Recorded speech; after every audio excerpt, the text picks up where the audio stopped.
Hello, welcome to my Esoteric Explorer channel. I'm your host, Paul, and today I'm joined by someone who I consider to be a seminally important writer for our time and someone who has achieved an enormous amount in restoring our neglected British history. I'm talking about the author of this book, which I'm currently reading, The Holy Kingdom. I've also ordered the sequel to this book, The Blood of Avalon. Adrian is the author of many books on many subjects, and I'm absolutely delighted and honoured to have him on my channel. So please welcome Adrian Gilbert to the channel. Hello, Adrian. Well, how are you? Nice to meet you. Yes, you too. Yes, I'm very well, thank you. So there's so many things to ask you, Adrian. I can't tell you how much I'm enjoying The Holy Kingdom. It's a fantastic book. Well, thank you. That's my pleasure. So I suppose the best thing to ask you to begin with is, when did your journey into esoterica and ancient history begin, and what has motivated you to keep going all these years? Right. Well, that's a really big question. It goes way back into about 1969, 1970, I think. I was at university at the time, and uh, I had the most extraordinary experience on a beach. I've been practicing yoga for a while, and I was starting to, ask a lot of questions, getting into philosophy. I was reading chemistry at university. I was always into science and mathematics, that side of things. But I started wondering more and more about, why are we here? Who are we? What's it all about?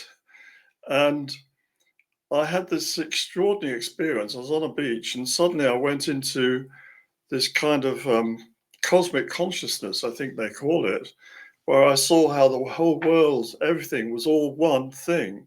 The stars, the moon, the clouds above, the sand. I was sitting on the sand, the waves of the sea, myself, my friends who were, away off playing in the surf. We were all one being. And it's what I'd read in books like the Upanishads of India, and it was overwhelmed me. And it only lasted a few minutes, and then I was back to normal consciousness. And it wasn't drug induced or anything like that. It just happened. I was sitting there minding my own business. Well, that started me on a major quest to try to understand what had happened to me, because there was nothing in my scientific background or my religious background. I was brought up as a Catholic to explain this kind of experience. So that set me off on a journey, which took me first of all to Sweden, and I started then I was traveling with a friend of mine, and we talked about this, that things seemed to happen to help us. It was very strange. We'd turn up in the town, Uppsala, and there were people who would give us accommodation. We found a little job working in a ladies' boutique of all places. Can you imagine, for the poor ladies coming in, wanting to buy clothes, and there's two English guys who didn't speak a word of Swedish running the shop. So that gave us some pocket money. And then we decided we'd go up north to Uppsala, to Kiruna, which is right up in the Arctic Circle. We just wanted to go there. And it was sort of beginning of September, and we started hitchhiking. We didn't have the money to do it. So we started hitchhiking, and we were literally just being streamed along. And at one point, we got out of one car. There was another car parked away, a couple of hundred yards, and the guy was calling us over. We got there within 24 hours. I mean, we felt that there was this kind of God or spirit or archangel or something looking after us to smooth our path. And that's happened to me in other times when I've been out on the road. I did a lot of that when I was young, hitchhiking. I hitched across America. I was in Los Angeles. I had $30 in my pocket. I had a ticket home from New York, and the whole continent in between me. And I didn't realize just how big America is. So I started hitchhiking from Los Angeles, The first important lift I got, I got out to a place called Barstow, and I got a lift from there that took me all the way to Denver.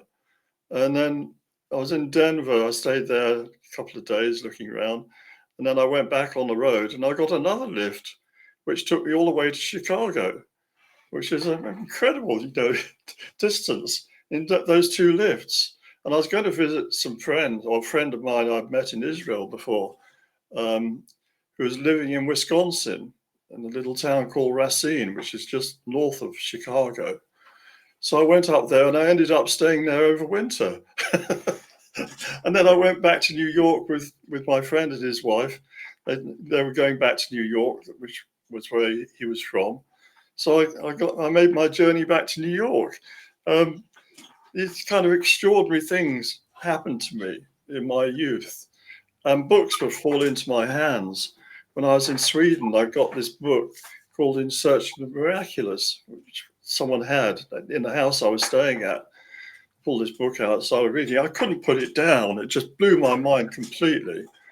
By P.D. Uspensky, In Search of the Miraculous.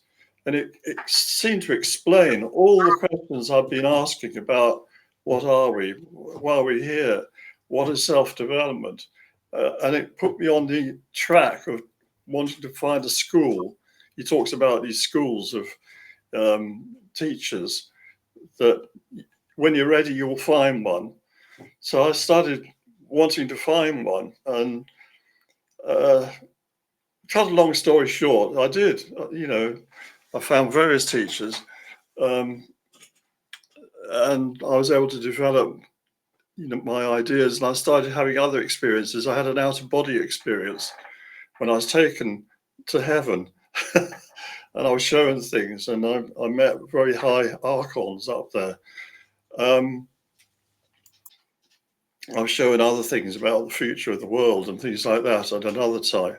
So I had these experiences, and altogether they sort of mapped my path, and it was almost like it was all meant to be. So I followed this very strange path through my life, investigating this, that, and the other. But a very important turning point for me was when I was in Israel. I cycled to Israel with another friend of mine, and I worked on a kibbutz for a couple of months. And then I went to Tel Aviv, and I worked in a little, youth hostel there. And I met this strange old man in the youth hostel. He had his Bible, and his Bible was all thumbed and had things stuck in it, marking places. And he would, no one would speak to him in the hostel. They were all a bit frightened of this strange old man. But something in me said, I want to talk to this guy. I've found out about who he is and what he does. Why is he always sitting here reading his Bible? So I went up to him. I said, "Excuse me, talking to you, but I'm very interested.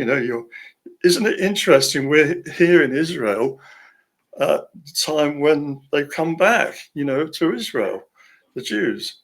And he looked at me very quizzically. He said, "Judah's come back, but Israel is yet to come." What do you mean? And he said, "You're very ignorant, aren't you? You do realize that Judah and Israel are not the same thing." I said, "Well, they are, aren't they, Israel?" No, he said, "Read your Bible. After the time of Solomon, the kingdom was split, and you had 10 tribes in the north forming Israel. They still were called Israel. And then you had 2 tribes in the south who were called Judah. And that's who the Jews had descended from. So it's only those 2 tribes or people descended from them who have come back." He said, "The other 10 tribes have yet to come back." He said, "You should know this. You're British." I said, "Well, why would I know this?" He said, "Well, you're from the 10 tribes." Yes. Strangely. He said, you should take a look at the Stone of Destiny. Your kings and queens are crowned on. Yeah. I thought, well, what the heck's that got to do with anything? I'd never heard of it. I'd never heard of it. He said, "Yes, in the throne in Westminster Abbey. Go and have a look." Well, I'm sorry if I'm going on here, but I came back to England and I was staying in London, and I had a little job working in Westminster Council, which is in Victoria Street, which is the street that runs up from Victoria Station, goes up to where Parliament is and Big Ben and all of that. Mhm. And next to that is Westminster Abbey. So one day I decided I would pop in there, and I went in there and I saw this stone. In those days, it was in the seat, and it was very accessible. Anyone could go up and look at it and touch it, and it wasn't hidden away like it is now. And now it's in Scotland. But at that time, I had a good look at this thing. And I thought, why is this important? And then on another day, I was coming back. I was living in Pimlico, so I walked down a different route by St. James's Park. And I was walking down this road called Buckingham Gate. And there was there was a plaque on the gatepost of one house there, number 6 it was. And it said British Israel World Federation. And I thought back to this old man, and why is he was talking about something to do with this, and they had some things in the window, and I thought, well, maybe it's a bookshop or something. So I went in, and it was a sort of reading room, and there was this little old lady in there. It seemed like something from sort of the early 1900s, Edwardian period, inside. Big pictures of the king and all these books or booklets laid out on the table. And she said, "Yes, young man, what can I do for you?" And I said, why is this called British Israel World Federation? I said, and she started laying out all these pamphlets and talking to me about it. And I came back there a few times and I bought a number of these pamphlets. And I started studying this subject, the idea of the British coming from Israel. I'd never heard of such a thing. It seemed ridiculous,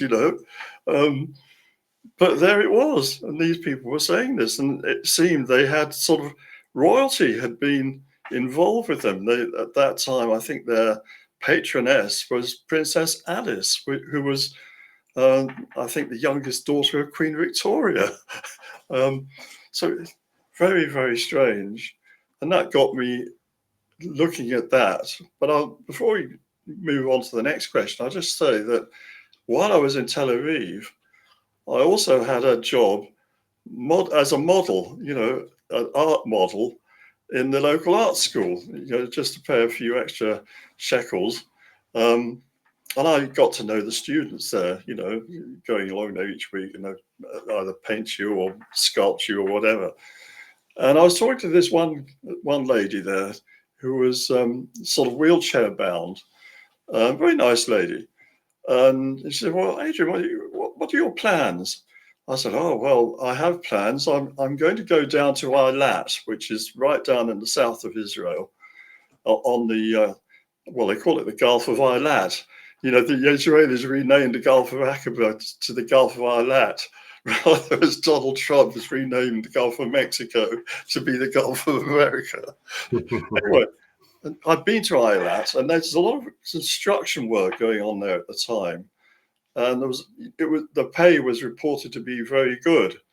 So I was going to go down there and see if I could get a job on construction. And my plan was then to get on a boat, maybe work my passage down to Mombasa, which is in Kenya, in Africa.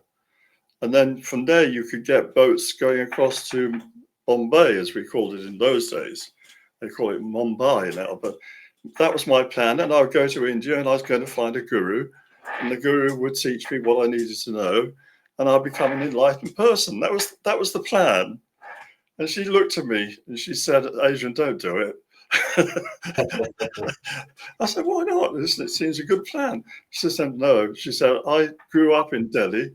My father was a professor in the university. And we saw hundreds of people like you coming along, and they're full of dreams, full of ideas, and they don't know their own culture. And they go to India. The Indians, the Hindus, you can't become a Hindu unless you're born into it. So they get a half understanding of Hinduism, they have a half understanding of their own culture and religion, Christianity, and then they get totally confused. They end up taking drugs, being dropouts, and they go nowhere. So much better you go back to your own country, study your own traditions, your own way of your people, and through that find your enlightenment. And then when you've got understanding of where you come from and where you are and who you are, then go to India. You'll understand it much better. You'll get on much better, and you Wow. won't be damaged. Mm. So I thought that was good advice. So I went back to England, and that's when I started researching King Arthur, the Grail, and Joseph Arimathea, and this British Israel thing we've just been talking about. I started getting into all of that, and pyramids. That's how I got into all of that side of things. And I never did go to India. Absolutely fascinating. And funnily enough, that's exactly where I am at the moment with my learning. I now appreciate fully that I need to go back into our British past to understand where we've come from. So that makes complete sense to me. Your experience on the beach, that Yes. reminded me of a near-death experience. The way you described it, it's very similar. Yes. Yeah. Yes. Well, that wasn't a near-death experience. I did have a near-death experience, as I said. I'll tell you about that another time. But Okay. that was what I was saying about going to heaven and meeting all these high angels and things. But that was another thing. But what happened to me on the beach, I was still aware I was me, but I had this consciousness of how everything was connected, and it was all part of God, and we are all part of it, and everything is part of it. Yes. That everything was the body of God, you could say. Yes. Anyway, yeah. Yeah. That's how it began. Yeah. Do you think that when we go on our own individual quest for truth and knowledge, that we are assisted in some way? Absolutely. Everyone's got a guardian angel, at least one, and who walks the path with you through life. That they choose to do that. As a spirit will walk through you. It's very often someone who had been a family member in an earlier generation. Not always, but very often. That's interesting because, funnily enough, when I was a very young boy, I lived in a very old house, and quite often I would creep into my parents' bedroom in the middle of the night and say, "Mum, I've been talking to that lady in grey again," which quite disturbed my parents. Yes, But yes, that makes complete sense. Very interesting. yes, yes. Well, there are these entities around us, good and bad. I bet bad ones as well. And so you do need to have protection. And Sorry to interrupt you, Adrian. I yeah, also had experiences in the same house with what I would describe as little people. yeah, That happened very frequently. I moved out of that house when I was 7 years old, so I was very young at yeah, the time, but I still have fairly clear memories of the experience. yeah, Um, should we move on to yeah, the Holy Kingdom, which is yes. I'm enjoying this so much at the moment. So, what was it like working with the legendary Wilson and Blackett partnership? Oh God. To say they were difficult is to put it mildly. Well, they must, I mean, they did suffer a lot of abuse themselves They from did, yeah. they So, did. But they brought a lot of it on themselves too, I have to say. Um, Alan was not one to suffer fools, gladly, and neither was Barham. And so they would pick fights with people, or they were they wouldn't see someone else's point of view. Let's put it that way, very easily. As long as you agreed with them, they were fine. But they didn't like criticism. They didn't like people to question what they believed they discovered and found and followed. And Alan particularly was a very intelligent guy, I have to say. I think he got a sort of first or something when he's at university. He told me he went for his first job in Port Talbot at the steelworks there. I think it was the steelworks. There might have been a shipbuilding thing going on at the time, because he was a shipbuilder. You know, he'd been involved in, and he did that in Newcastle as well. That's where he met Barham. But anyway, he told me he went for this job, he applied for the job, and they had to do an examination, you know, of written paper. And the guy said, "You cheated." And he said, "No, I didn't cheat. You know, you got 100%. You can't get 100%. You must have cheated." So he was a very smart guy. He also asked a lot of questions that other people weren't asking, and finding answers that were his own, you could say. But the way I like to put it, I think, you know, I have tremendous admiration for Alan Milson, don't get me wrong. But it's a bit like if you put a big scoop under the ocean, you know, and you scrape along the bottom of the ocean, you pull up all this stuff, and there's going to be some wonderful things there, bits of gold, some wonderful jewels, and all this stuff. But there was also going to be a load of seaweed and dead crab shells and whatever as well. But I had the problem with Alan that he liked it all. He would think it was all wonderful, all marvelous. So the job I had with the Holy Kingdom was to sort it out, you know, to take out the seaweed and the crab shells and things, and to keep the precious gems, and to put them into a context where they would be appreciated. And that, I hope, is what I did with the Holy Kingdom. So that was a very hard job, I have to tell you. It meant I didn't know very much about the subject when I first went into it. I knew about King Arthur, of course, but I was still thinking he was from Glastonbury, and I was still thinking in terms of England rather than Wales. But I'd seen, they'd done an article for, I think it was the Daily Telegraph, or it might have been the Sunday Times. I think it was the Telegraph, the Sunday version. And it might have been in the colour supplement or one of the supplements. My friend Robert Bovell, I was working on the Orion mystery at the time, and I was staying at his house, and he had this newspaper, and I was flicking through it. And I found this article, a long piece, about these two guys who claim to have found where King Arthur's buried in Wales, in a chapel there. It was all a very tongue-in-cheek article, you know. So you know, these idiots, they think he's up on a mountain in Wales. That sort of approach. But something about it intrigued me.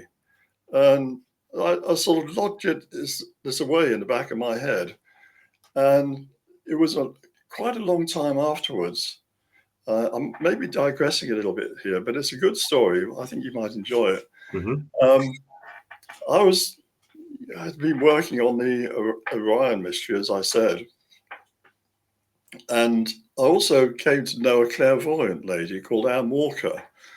And we became good friends. And I go and see her from time to time. I helped her to get sort of contracts for the publication of her books. And she gave me a free reading, which was quite interesting. And she gave me this reading. She said, "Adrian," she said, "I can see it, you know, on the wall, there's a cross, and behind it, there's a real one." I didn't know what she was talking about. I thought, wow. Cross on a wall. And I was about to go to Mexico in a couple of weeks with my wife. And we went to Mexico, and I knew I was going to go and have a look at something called the Temple of the Cross in Palenque. It was a well-known place. There's a lot of interesting stuff there. Palenque is a fascinating place. But anyway, I went there and I had a look at this cross on the cut in the plaster and on the back of this temple. And then I went round behind it. I couldn't see any other crosses. So I thought, Anne, you got it wrong this time. Anyway, I came home, after a fantastic trip, and that was all to do with a book I wrote called The Mayan Prophecies. You may have come across at some time. Anyway, I came home, and then a day or two later, I had a phone call and said, "Hello, is that Adrian Gilbert?" And, not a very good accent there. Pretty good. He said, "My name's Alan Wilson, and I think I should talk to you about King Arthur." I thought, all right, that sounds good. Yes, he said, I've found this where he's buried in South Wales. And I remember that article I'd read, and I thought, well, that is interesting. I'd like to meet you. And so my wife and I, we went round. I was living in Shaftesbury at the time, or just outside. We went to Cardiff, where Alan lived, and he showed us various stuff and talked to us. And, his place was, how can I put it? Bachelor pad par excellence. It didn't. Let's put it this way: it didn't look like a lot of housework had been going on. Anyway, he talked to me about King Arthur, and he showed us one or two, pictures and things. He talked about the dig they'd had there, and he said, "Oh, I got something else I need to show you," and he got this videotape, old VCR videotape, and shoved it into a video player and on the little television. And he said, "Yes." He said, "Now watch this carefully. It's in Nevern, and there came up a cross on a wall." And he said, "Now between you and me, we think that Queen Helen brought the cross of Jesus Christ back to England or back to Wales, and it's in that cave behind that cross on the wall." So you could have knocked me down with a feather, How on earth could this clairvoyant have known? I mean, even if there's no cross behind it on that wall, I'd had it from two people now. First of all, a clairvoyant saying I'd see a cross on the wall and behind it there's a real one. And now I meet this other guy who's showing me pictures of a cross on a wall and telling me that he believed that's the cross of Jesus Christ in that, behind that in a cave. And you could see that it was a cave because part of it was bricked up. You can see how it had been bricked up. Yeah, I see it. And then the cross had been carved into it, into the brickwork and into beneath it. So it was sealed. And it was a place, it was a sort of place for people to kneel down, and they could kneel on and it was very warm, that kneeler. So obviously, I later discovered it was part of a pilgrimage route, and this cave would have presumably represented the tomb of Jesus. At the end of a long journey that you would have gone on this pilgrimage, and you come there, and then you've got the church with a big pillar of Howldar. Howldar. How the good, that means. Yes. And it's all sort of Celtic knotwork carved in it, and very, very old. And a windowsill that looked like it was part of an old something or other with, I think it had sort of legs that was partly showing there or something like that. And said, "Yes, it came from a very old stone." He said, "There's many of these old stones in Wales." And he showed me loads of other ones as well at other periods. So I went round with him, and he was like this druid that was sort of showing me around this different view of ancient Britain. Some of it, I think, was a bit made up. I have to say that. But others of it, there it was, You couldn't argue. Here is a stone. My favorite stone he showed me was one he called the Bodvok stone. It says Bodvok, Filius Catechurgurnus. You got the quote in your book there, but anyway, what it was saying, this guy Bodvok, who was the son of Cattigern. And we know about Cattigern.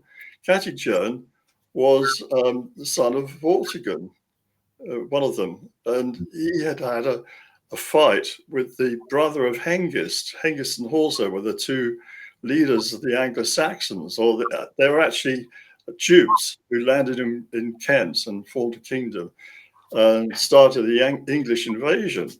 And he had a battle with Horsa at Aylesford, which is not far from where I live. And they both got killed in battle, you know, Cattigern and Horsa.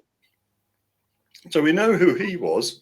And then it talked about him being the great grandson of Fenno Mauer, I think it says. It's a long time since I wrote all this. You must understand. 1994, wasn't it? Yes. Well, I started researching then, and I wrote it, most of it, in 97, published in 98. Mm-hmm. But anyway, it's this great grandfather was the father of Vortigern, right? Yeah. So Vortigern's the bad guy. He's the one who let the Saxons in. He's one of the great, betrayers of the British. The great traitors, 3 great traitors, and he's the one of them. I think we would add a few others now, like Tony Blair, for example. We could be here all day on that one. Yeah, who let open the floodgates, Boris Johnson opened them even wider. I think we would agree that there are a few others now. But anyway, they weren't going to list Vortigern, his name. Oh, we don't want Vortigern. So they talk about his father and they talk about his son, and this is his grandson. So this stone must have dated back to probably the 5th century AD. And there it was. It's in this little museum they had at Margam. And later on, I went up on top of Margam Mountain, which is just behind there. And there's a replica of it up there, because I had to take the old one down because people were taking pot shots at it. This is the Welsh attitude to ancient monuments. Good for target practice. Anyway, they took that down and put it in this shed, along with a whole load of other stones, old village stones, the village crosses. People used to gather around the cross. Because in the very ancient days, when Christianity first came to Britain, it was not considered right to have your services with a lot of singing indoors. It had to be done out in the open under the eye of God. So you couldn't do anything when it was dark, because the eye of God is below the horizon. The sun is the eye of God. So you can do it while the sun is in the air, looking down and seeing what you're doing. And once it sets, you can't do any more. So they would have all these celebrations outside. This is why they had these big open circles like Stonehenge and Avebury and so on, because you're doing it where God can see. Which makes sort of sense, doesn't it? Yes, completely. Anyway, so where was I? Yeah, so there were these stones he showed me, and he showed me loads of other things. And I had this sort of personal guide take me up various places. We went up to the chapel, and he was able to tell me exactly about the dig and where they'd done this and where they'd done that. And I've been up there many times since then, but that's how it all came about. Anyway. Yeah, it's fascinating. So have you, with this book, have you changed your opinion at all on any of the material that you produced back in 98, or do you stand by all of it? I have changed my mind, yes.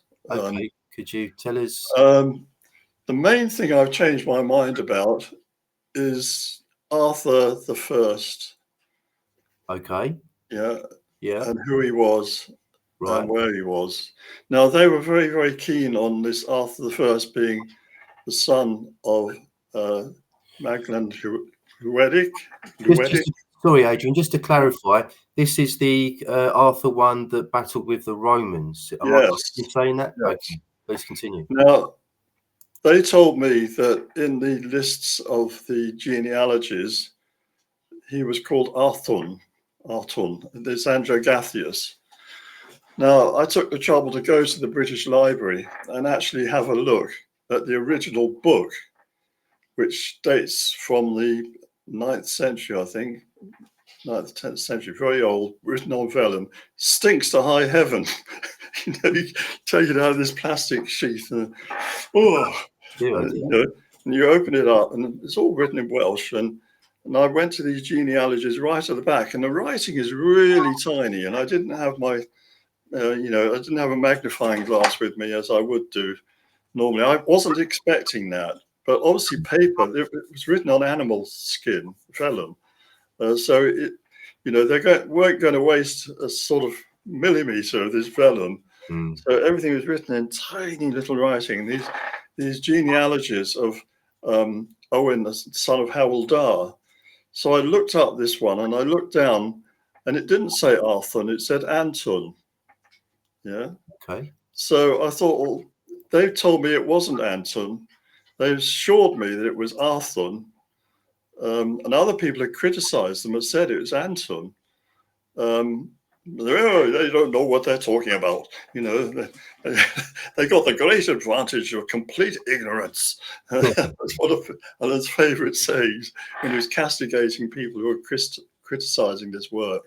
They got the great advantage of complete ignorance. So are there any other genealogies or documents? Then that made me revise quite a lot actually about the early Arthur.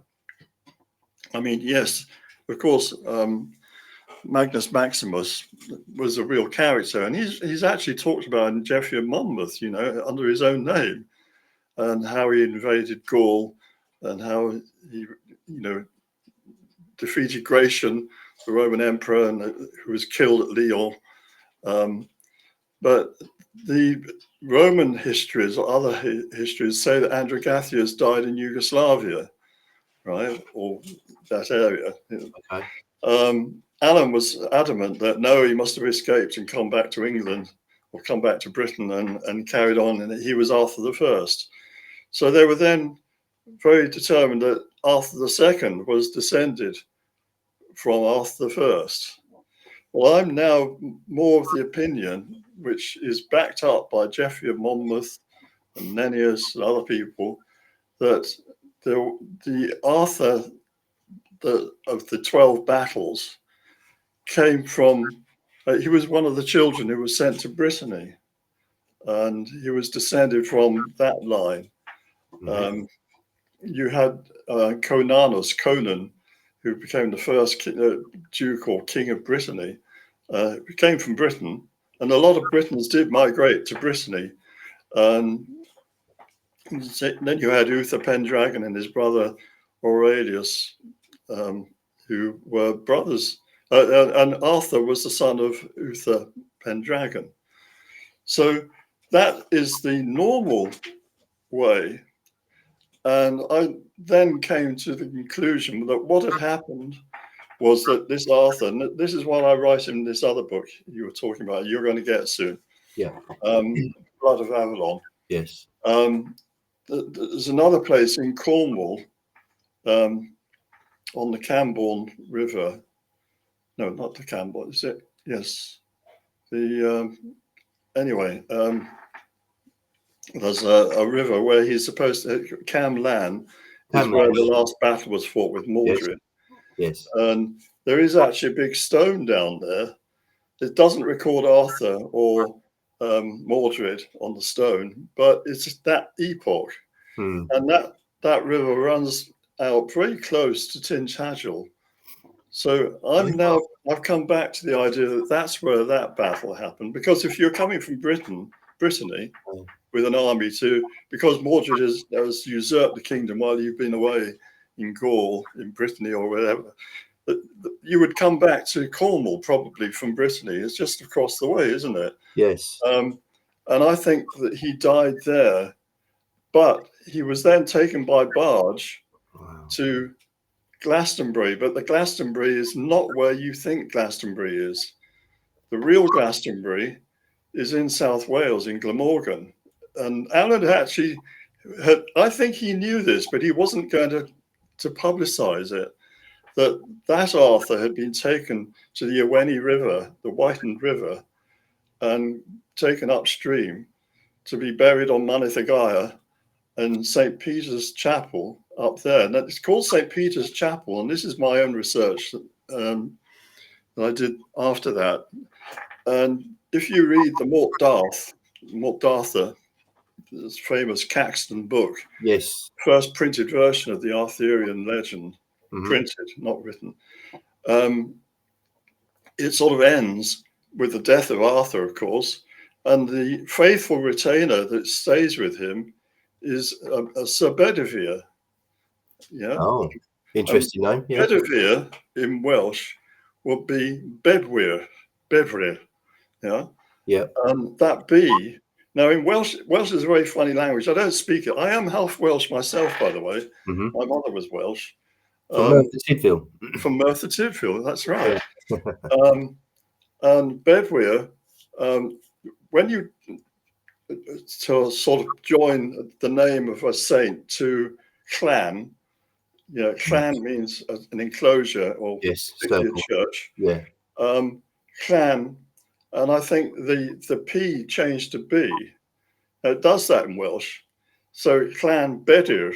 Oh, that's very interesting. Yeah. And Bedir should be Pedir. Okay. Just on its own. And that Pedir is a version of Peter. And you have to understand that Welsh has all sorts of different spellings for names. The same name in his old texts and old genealogies, it can be spelled loads of different ways. You think, oh, is that the same guy? Yeah. Yes, it is. It's just they wrote as they spoke. Right. They didn't have a dictionary or anything to check up the spellings. They didn't have standard spellings like we do.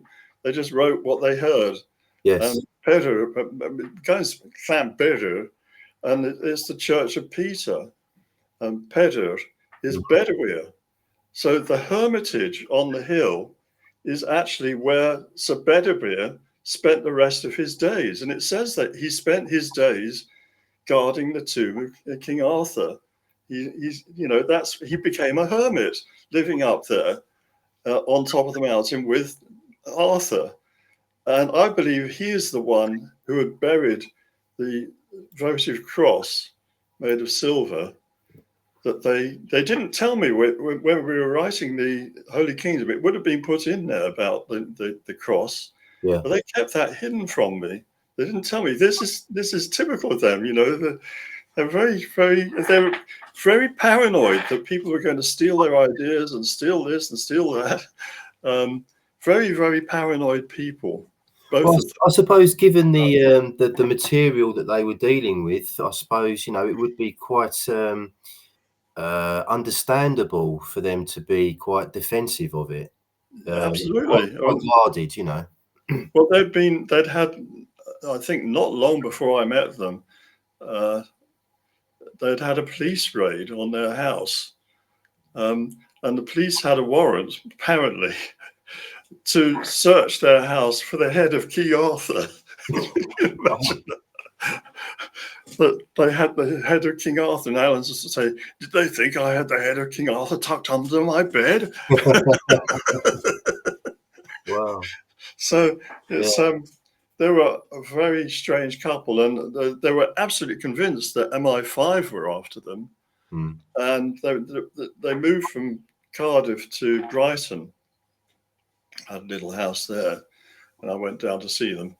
And it wasn't Brighton, it was Hove, actually, to be precise. Hove and Brighton are next to each other. But they prefer to have it referred to as Hove, so I'll do them that grace. And they had a padlock on the kitchen door, and I said, "Why have you got a padlock on the kitchen door?" They said, "Well, the MI5 have been in here. I've been feeling very ill, and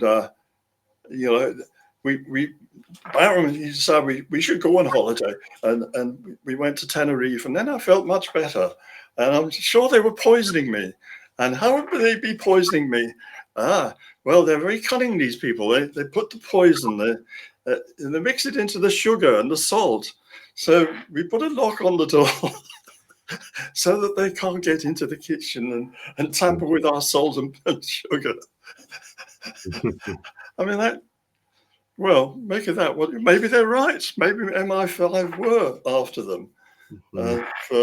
Difficult to say. I mean, given the circumstances. Yeah, but I have to say I was skeptical. But maybe I'm wrong. They were very strange people. But often people who are smart like that, who make new discoveries, are strange people. You have to be a bit strange. Yeah. Go down these alleyways, you know, to not just follow the normal course and read the books by, you know, Jeffrey Ash or something and say, well, you must be right. You know, you work with Mortimer Wheeler. Alan hated Mortimer Wheeler. He said he was there in Cardiff University when he was there, and he did a course in archaeology. And he said, you know, he doesn't know anything about Welsh history. You know, he's English. How could he know anything? He'd done his work out in India. So, you know, you pays your money, you take your chances. But I now think that the Arthur I, they call, died in Cornwall and was taken by barge to Glastonbury. But the real Glastonbury is not what they call Glastonbury today in Somerset. That is a hoax. But it was a place called Coy Church now, which is anciently known as Llangralo. And I think that means Church of the Grail.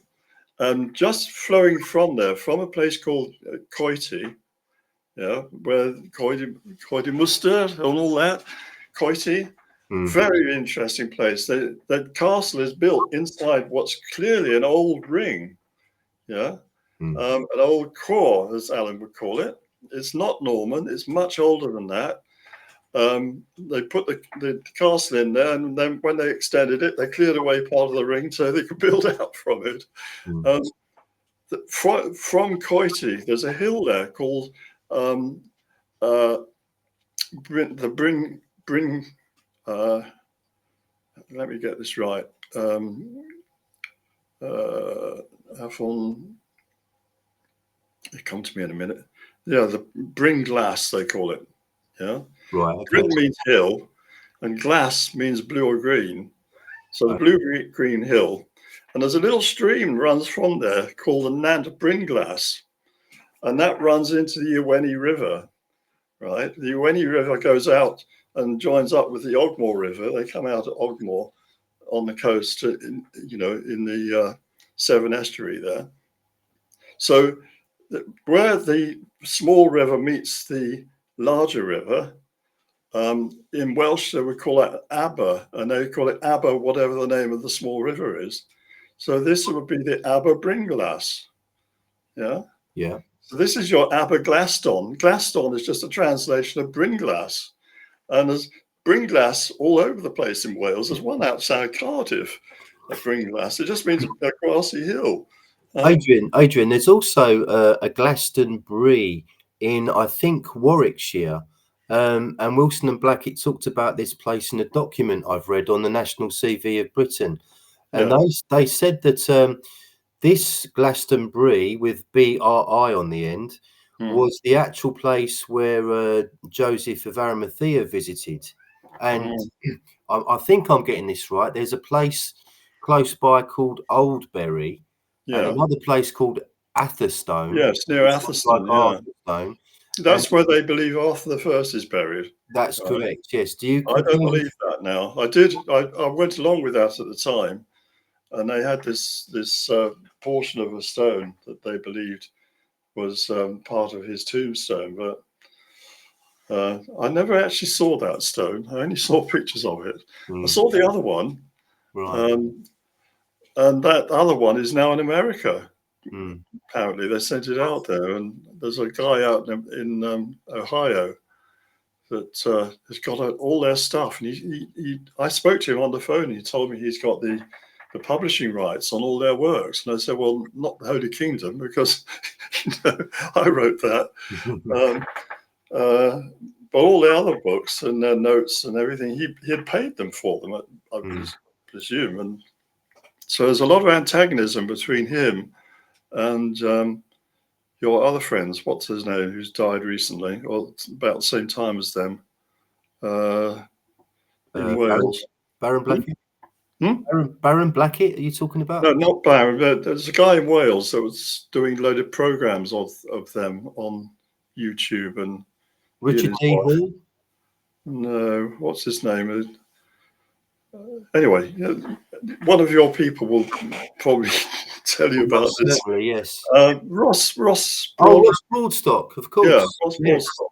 Yes. Apparently, there's a lot of antagonism between Ross's camp, who want to publish Avalon Barron stuff, and this other guy in America, and who has the rights. And I don't know. All right. Okay. I'm keeping out of it. Oh, right. I think it's best. But anyway, I believe that the other thing I now believe is that you know about St. Illtyd's Church. Yes. Is this Major? So is St. Illtyd he's the knight. Wilson in Blackett say was Joseph of Arimathea? No. Well, no, I don't think so. St. Illtyd was a knight. Maybe I'm getting mixed up with St. I think you are there. Illyd, is it? Yeah. St. Illyd is Joseph of Arimathea. Right. Sorry. So they assured me, and I think other people have said that St. Illtyd's was founded by St. Illyd originally, and then it was refounded by St. Illtyd. I no longer believe that. I believe the true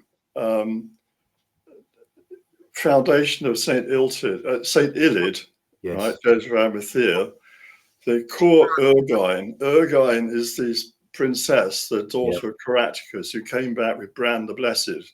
Yes. Well, you've got Trefran, the farmstead of Bran.